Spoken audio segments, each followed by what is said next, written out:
Hello बच्चों। यहाँ लिखा है uniform rigid body of mass M radius R rest on rough horizontal surface a constant horizontal force F at the topmost point of the body. The body starts rolling without slipping. Different shape of bodies are given in the column 1 and on the basis some problems and physical quantities related them in given in column 2. अब जैसे solid sphere दिया है, ring दिया है, hollow sphere दिया है, cylinder disc दिया हुआ है। क्लियर। तो यहाँ पे हम लोग मानते हैं कि जो भी फ्री बॉडी डायग्राम है वो कुछ ऐसा बना लेते हैं। mg नीचे है, नॉर्मल ऊपर है, और हम लोग यहाँ पे फ्रिक्शन का डायरेक्शन फॉरवर्ड ले रहे हैं। और अगर प्योर रोलिंग हो रहा होगा तो इसका एंगुलर एक्सेलरेशन क्लॉकवाइज होगा अल्फा, जो कि a/r होगा।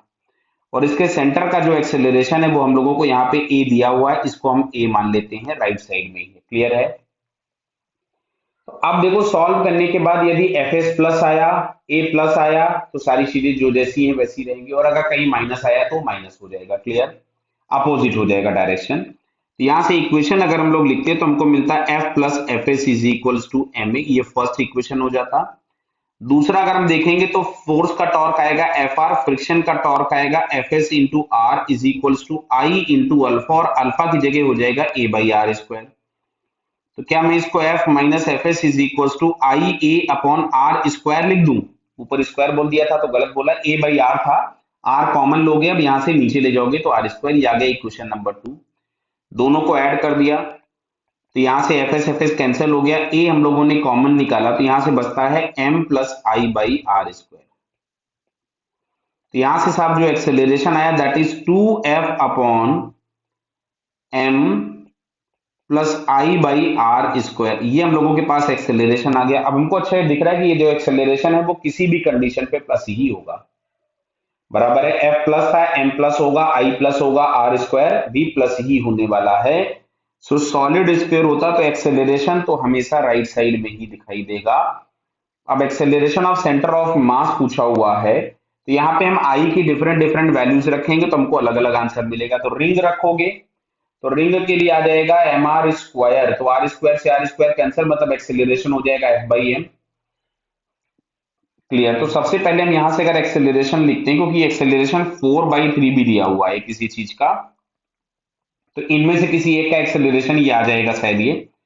तो अब अगर हम यहां से लिखते हैं एक्सेलरेशन फॉर सॉलिड स्फीयर, तो सॉलिड स्फीयर के लिए मिलेगा 2f अपॉन m प्लस आई की जगह हमारे पास मिलेगा 2mr²/5, और ये आएगा r²। तो ये कैंसिल हो गया तो ये हम लोगों के पास ये 5 ऊपर चला जाएगा तो ये मिलेगा 10f अपॉन 7m। तो ये तो साफ स्फीयर के लिए तो नहीं आया, सॉलिड स्फीयर के लिए। अगर हम एक्सेलरेशन फॉर रिंग लिखते हैं तो ये हमको समझ में आ रहा है, ये r² से r² कैंसिल हो जाएगा, सिंपल बचा ये f/m। अच्छा, अगर हम ये डिस्क के लिए लिखें तो मिलेगा 2f upon 1 plus, sorry m था ये, और i की जगह अगर हम लोग लिखेंगे तो ये आएगा mr²/2 r²। तो ये हम लोगों के पास मिल जाएगा 4f अपॉन 3m। तो 4f अपॉन 3m जो एक्सेलरेशन दिया हुआ है बेटा ये डिस्क के लिए हो जाएगा। क्लियर है। चलिए, हॉलो, अब ये एक्सेलरेशन निकल आया इसके लिए। अब यहां से अगर हम लोग इस a की वैल्यू को उठा करके चाहे इक्वेशन 1 में रखो चाहे इक्वेशन 2 में हम पुट कर देते हैं, तो इसको सॉल्व करोगे तो यहां से तुम्हें एफ एस मिलेगा। लीनियर इक्वेशन सिंपल सॉल्व करना है तो ये आता है f इंटू 1 माइनस आई अपॉन mr² अपॉन 1 प्लस आई अपॉन mr²। अब सुनना, अगर सॉल्व करने के बाद हमें ये फ्रिक्शन का डायरेक्शन, ये फ्रिक्शन की वैल्यू मिल रही है तो ये नंबर प्लस होगा अगर ये i/mr² से छोटा हो, और i/mr² से छोटा होगा तो ये नंबर प्लस रहेगा। और सारी चीजों का जो वैल्यू होता है, सारी चीजों का जो i होता है वो mr² से छोटा ही होता है, खाली रिंग का i/mr² होता है। तो रिंग के केस में फ्रिक्शन फोर्स 0 हो जाएगा। तो अब जैसे सबसे पहला ऑप्शन दिया है फर्स्ट वाला सॉलिड स्फीयर, तो अब इस सॉलिड स्फीयर के लिए क्या है कि फ्रिक्शन पॉजिटिव है, मतलब राइट में लगेगा। Magnitude of frictional force is maximum, ये और कहानी यहां पे आ गई। तो magnitude of frictional force maximum हो जाए तो जिसके लिए आई मिनिमम होगा उसके लिए फोर्स मैक्सिमम हो जाएगा। तो सॉलिड स्फीयर के लिए तो ये वाली बात भाई बनती है। मतलब पहले का आंसर एक तो बी मैच किया, एक्सेलरेशन आ रही रहा था, मैग्नीट्यूड ऑफ फ्रिक्शन फोर्स ये आया नहीं। क्लियर है? तो यहां से केवल हम लोगों के पास बी मैचिंग हुई। अच्छा, सेकंड वाला अगर हम चेक करें, सेकंड वाला कौन सा दिया है भाई? रिंग। तो रिंग के लिए फ्रिक्शन जीरो हो गया, तो एक तो ए मैच कर गया। अच्छा, यहाँ पे सिंगल मैचिंग ही है तो ए भी मैच कर गया। क्लियर है? थर्ड वाले पे हम लोग आते हैं। तो थर्ड वाला हम लोगों के पास दिया है हॉलो स्फीयर। तो हॉलो स्फीयर पे फ्रिक्शनल फोर्स, तो ये वैल्यू अगर हम लोग पुट करें, हॉलो स्फीयर पे फ्रिक्शनल फोर्स अगर हम ये वैल्यू पुट करेंगे, आई की वैल्यू पुट करते हैं एफएस में, जो एफएस हम लोगों के पास दिया गया है।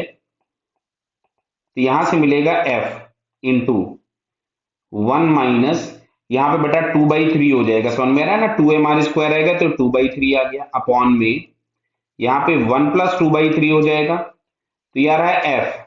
ये तो ऊपर में तो आ गया 1/3 और नीचे आ रहा है 4/3।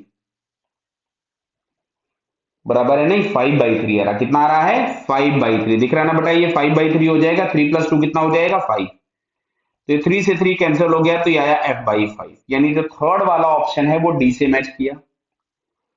हालांकि इतना सब कुछ होने के बाद अब तक हमको समझ में आ गया होगा। और लास्ट जो डी वाला ऑप्शन है वो सी से मैच किया। तो ये हम लोगों को मैच करता हुआ दिख रहा है सेकंड वाले ऑप्शन से। क्लियर?